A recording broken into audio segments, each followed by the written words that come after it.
Hello and welcome to Forever Rugby on Forever Sports. And Argentina and the boot of Emiliano Buffeli has just outclassed New Zealand in what might be one of the best 40-minute performances I've ever seen from a rugby side. Argentina just displayed courage, will, and a desire that has been found wanting in a lot of rugby sides, like the Springboks earlier, where they just decided that they were not going to lose. It didn't matter what New Zealand were going to do. Argentina drew a line in the sand, came out in the second half and said, we are winning this game. It doesn't matter what happens, what we have to do, we are winning this game. It was absolutely sensational to watch. And New Zealand, after everybody feeling like they might be back, it's back to the drawing board. Another loss. This year, they have won just two matches. 2 matches out of 6. How's that for sort of panic stations?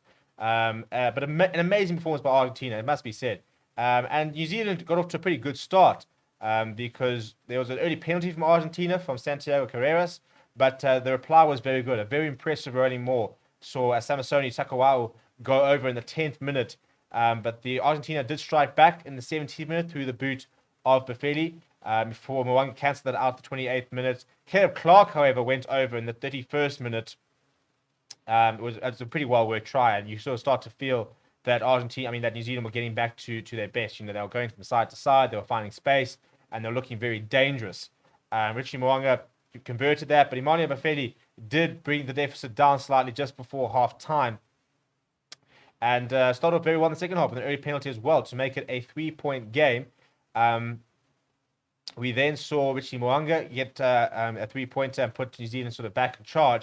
However, João Martin Gonzalez scored a brilliant try, all from the work done by Cincy. I mean, it was a brilliant chase. Managed to disrupt Scott Barrett. It fell to Gonzalez, and he just took off and decided, right, I'm off to go and score, chaps. Brilliant try from him. And Buffeli adding the extras, and then Argentina just clicked into gear. They were winning all the small battles. They were winning penalties. Their defense was epic. That's the only way you could describe it. Absolutely epic. An effort for the ages. We're going to go through the stats, and you're going to see how mind-blowing their defense was because it was phenomenal. Buffeli with another penalty in the 65th minute. Shannon Frizzell getting sent off in the 70th minute was kind of the final nail in the coffin. New Zealand kept trying in the final 10 minutes to come back, but they just were never going to breach that Argentinian defense because it was unbreachable. If you look at some of the stats, for example, New Zealand had 60% of the possession compared to Argentina's 40%, 63% territory as well. They scored 2 tries to 1. They ran 420 meters to Argentina's 188. They beat more defenders, had the same amount of clean breaks, had far more game line carries, more than double the amount of passes, far more offloads. But Argentina won 7 turnovers. Argentina's line-out and Argentina's breakdown work this championship has been second to none. They have led. They've got the best line, operates well over 90%. They've won the most turnovers, winning 7 in this match. It was very impressive. It really was. But if you look at their tackle success rate, 187 of 195 tackles, 96% tackle success rate. It's incredible. The All Blacks were operating at 92%, but only had to make 87 tackles, were asked to make 87 tackles and made 80. They also had a 50% goal kicking success rate compared to the Argentinians' 100%. And the goal kicking at test match level is so important. We saw Parra leaving 6 points out there where the Box lost by 8. We now see New Zealand, leaving a lot of points out and losing by 7. Goal kicking is incredibly important. And if you have an off day, it really can come back to bite you. But I mean, the Argentinians rucks were really good. The lineouts were really good. And their scrums were under a lot of pressure, but they did very well in the second half to adjust, where they were just getting the ball out nice and quickly. But there were some very special individual efforts. Marcus Kramer, 26 tackles and 1 missed. 26 tackles. Thomas Lavanini was everywhere. 17 tackles, 18 carries he made. Didn't miss a single tackle. Pablo Matera, 13 tackles, 7 carries. Julian Montoya, the captain, 21 tackles. 2 turnovers, 1. He played 78 minutes. It was, as I said, it was a special. It really was special. I mean, even the midfield, Matthias Orlando, Moroni were making lots of tackles. I mean, Orlando operated 95% tackle success rate, making 18 tackles as an inside center. Moroni, 89% tackle success rate, making 8 tackles.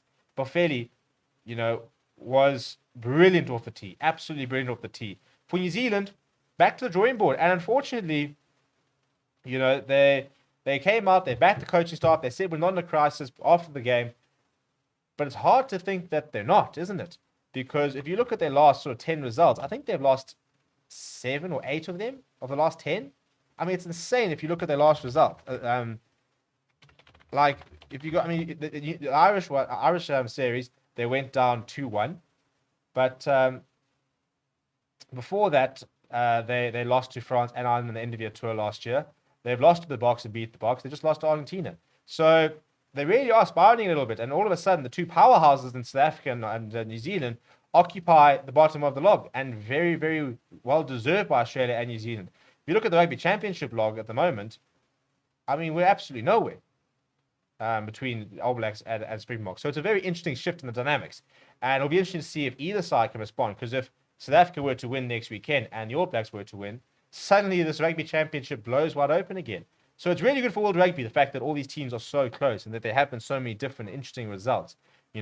Australia beat Argentina. Argentina then thrashed Australia. Australia then beat South Africa. South Africa then beat New Zealand. New Zealand then beat South Africa and now lost to Argentina. And then South Africa lost to Australia, the Australia that got thrashed by Argentina. So it's like bizarre, absolutely bizarre. But it's going to make the tournament very interesting. What an interesting morning of rugby. Let me know what you think down in the comments below. Smash a like on the video and subscribe to the channel as well. Thank you very much for watching. My name is Steven. I'll chat to you soon.